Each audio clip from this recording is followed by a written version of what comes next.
Have you ever heard of a leader banning laughter in his nation? It sounds straight out of an absurdist novel, doesn't it? But this isn't fiction, folks. Welcome to North Korea, where reality often surpasses the wildest imaginations.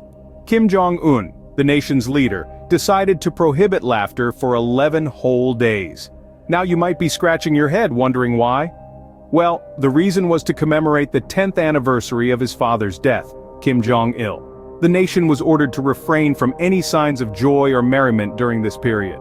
Imagine a country where the sound of laughter is replaced with silence, where the clink of glasses raised in a toast is replaced with the sober clatter of everyday life. This was North Korea for 11 days straight.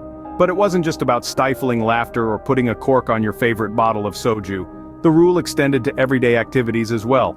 For instance, on December 17th, the day marking Kim Jong-il's death, citizens were forbidden from even grocery shopping.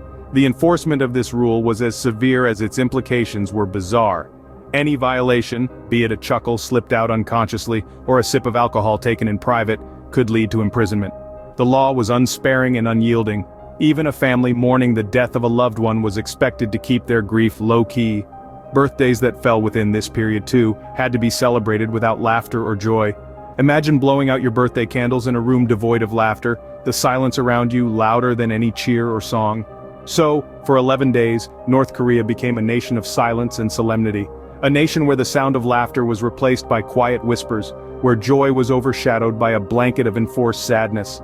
It was a stark reminder of the absurdities that can arise when power is wielded without restraint or consideration for basic human emotions.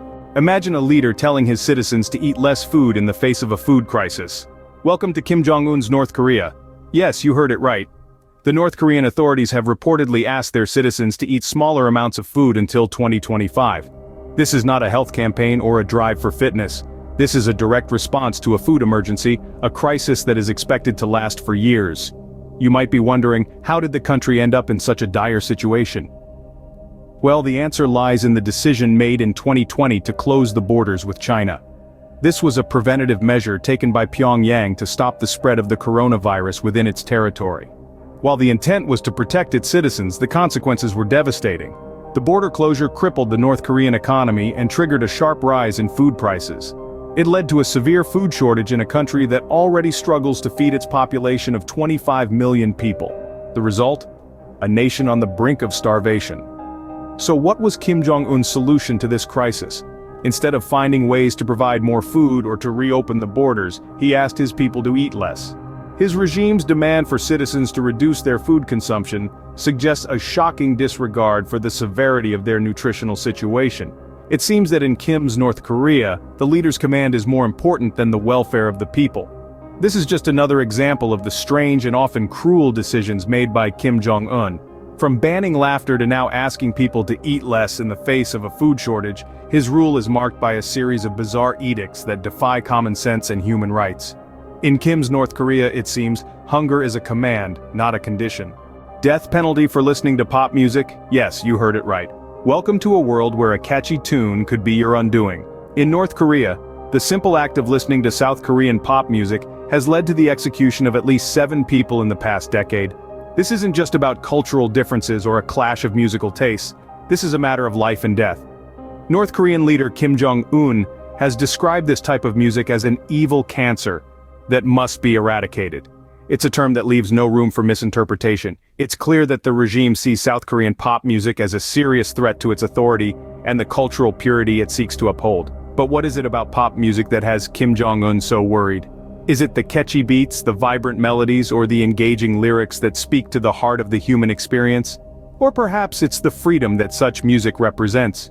The freedom to express oneself, to connect with others, to feel joy and sadness, to dream and aspire. These are freedoms that are often taken for granted in many parts of the world, but in North Korea, they are luxuries that can cost you your life. Sharing a song, watching a music video, or even humming a melody could lead to a death sentence.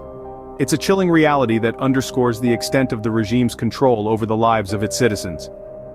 And yet, even in the face of such severe consequences, people continue to risk their lives for the love of music. They smuggle in songs, share them in secret, and find solace in the melodies that echo their hopes and fears. It's a testament to the power of music and the indomitable spirit of the human heart. In North Korea, music isn't just a matter of taste, it's a matter of life and death. What if your fashion choices were dictated by your leader's wardrobe? Now that's a question that sounds straight out of a dystopian novel, right? But in North Korea, it's a reality. A leather jacket isn't just a leather jacket in North Korea, it's a symbol, a statement. And in some ways, it's a political act. Let's talk about the leather jacket law. Yes, you heard it right. There's an actual law about this.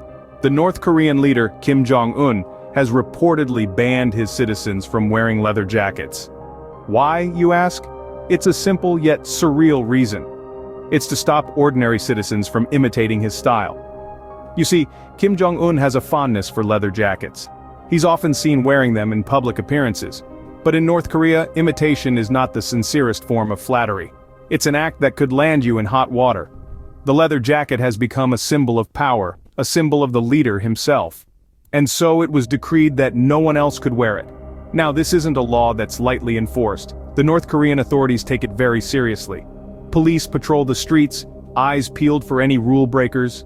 They're on the lookout for anyone bold or foolish enough to don a leather jacket. It's a law that's as strictly enforced as any other in the country.